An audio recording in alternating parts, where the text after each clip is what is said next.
मंगळवेढ्याची श्यामा नाईकीन नावाची वेश्या, त्या वेश्येच्या पोटी ही कान्होपात्रा नावाची कन्या जन्माला आली. अतिशय अपवित्र कुळ आहे, अतिशय अपवित्र आई आहे, पण अशा आईच्या पोटी जन्माला आलेली ही कन्या मात्र पवित्र आहे. ती कान्होपात्रा दिसायला इतकी सुंदर होती, इतकी सुंदर होती. असं म्हणतात या कान्होपात्रेनं जर सुकलेल्या कमळाच्या फुलाला हात लावलं तर क्षणार्धात ते कमळाचं फुल उमलायचं.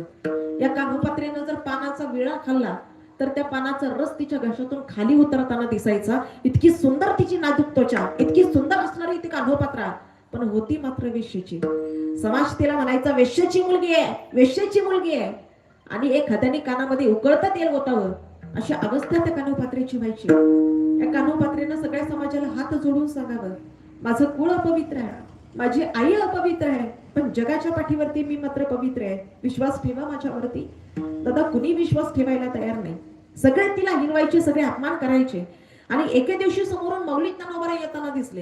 ही कान्होपात्रा गेली मौलिक ज्ञानोबा यांच्या त्या चरणावरती तिने डोकं टेकवलं आणि मौलीनं सांगितलं, मौली माझी आई अपवित्र आहे, मौली माझं कुळ अपवित्र आहे, पण जगाच्या पाठीवरती मी मात्र पवित्र आहे.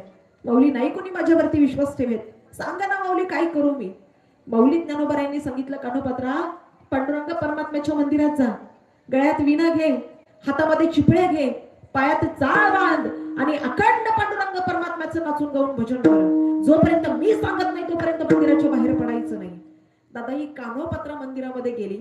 त्या काळामध्ये पांडुरंग परमात्म्याचं मंदिर हे कर्नाटकातल्या बिदरच्या बादशाच्या ताब्यामध्ये होतं. ती कान्होपात्रा मंदिरामध्ये गेली, गळ्यात विणा घेतला, हातामध्ये चिपळ्या घेतल्या, पायात चाळ बांधली आणि अखंड पांडुरंग परमात्म्याचं नामचिंतन तिने सुरू केलं.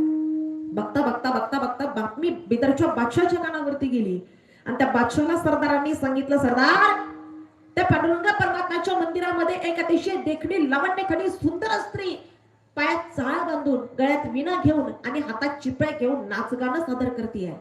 त्या बिदरच्या बादशाला सांगितलं, अरे इथे येऊन काय सांगता, घेऊन या तिला. हे सरदार कान्होपात्रेला पकडण्याकरता निघाले. वाऱ्यासारखी बातमी कान्होपात्रेच्या कानावरती गेली. दादा बघता बघता बघता बघता कान्होपात्रा पुढे, सरदार मागे, कान्होपात्रा पुढे, सरदार पाठीमागे, असं करत करत करत करत कान्होपात्रा बाहेरला लागली. बघता बघता पांडुरंग परमात्म्याच्या मूर्तीच्या समोर आली आणि समोर आल्याच्या नंतर त्या पांडुरंग परमात्म्याला हात जोडून सांगितलं, देवा आता मी माझं शरीर, माझी काया तुम्हाला समर्पित करते. इतरांचा स्पर्श मला होऊ देऊ नका. जसं कान्होपात्रेनं आपलं मस्तक पांडुरंगाच्या चरणावरती टेकवलं, आपला जीवच भगवंताला समर्पित करून टाकला. दादा मागची लोक विचार करायला लागली, ही पोरगी अजून हालत का नाहीये. कुणीतरी हात लावला तर कान्होपात्रेचं प्रेत खाली पडलं. खाली पडल्याबरोबर विचार करायला लागले, कोणाचं प्रेत आहे, कोणाचं प्रेत आहे. सांगण्यात आलं, मंगळवेढ्याच्या श्यामा नाईकीन नावाच्या वेश्येच्या मुलीचं प्रेत आहे. अरे अपवित्र कुळ आहे, अपवित्र देव आहे, हिची माती मंदिराच्या बाहेर करा. पण त्या मंदिरामध्ये अनंत शास्त्री नावाचे ब्राह्मण होते. त्या अनंत शास्त्रींनी सांगितलं, ज्या आरती पोरीनं पांडुरंगाच्या पायावरती जीव दिलाय त्या आरती पोरगी सर्वसामान्य नाही.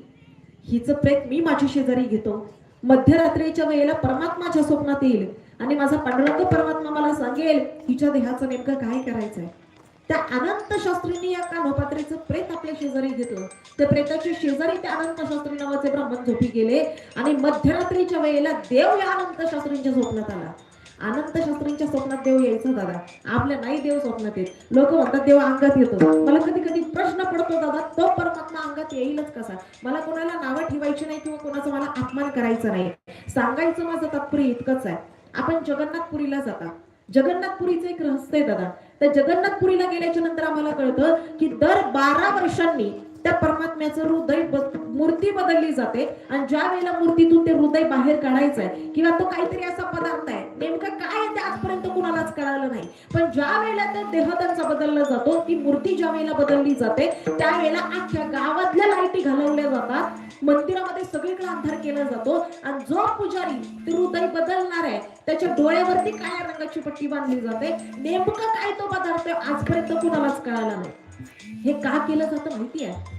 कारण ते तेज तुमच्या आमच्या सर्वसामान्यांच्या डोळ्याला सहन होणार नाही याच्याकरता सगळीकडे अंधार केला जातो, डोळ्यावरती पट्टी बांधली जाते आणि मग ती मूर्ती बदलली जाते. साधी गोष्ट आहे, जर तर परमात्म्याचं चैतन्य तुम्ही आम्हाला सहन करू शकत नाही, आम्ही आमच्या डोळ्यात ते सहन करू शकत नाही, तर भगवान परमात्मा अंगात आल्यानंतर अंगाच्या ठिकऱ्या ठिकऱ्या उठतील का राहत्याल? पण हे काय होतं, भगवंताचं चैतन्य कदाचित त्यांच्याकडे जात असेल, आपल्याला त्याच्यावरती जास्त भाष्य करायचं नाही. पण सांगायचं तात्पर्य इतकंच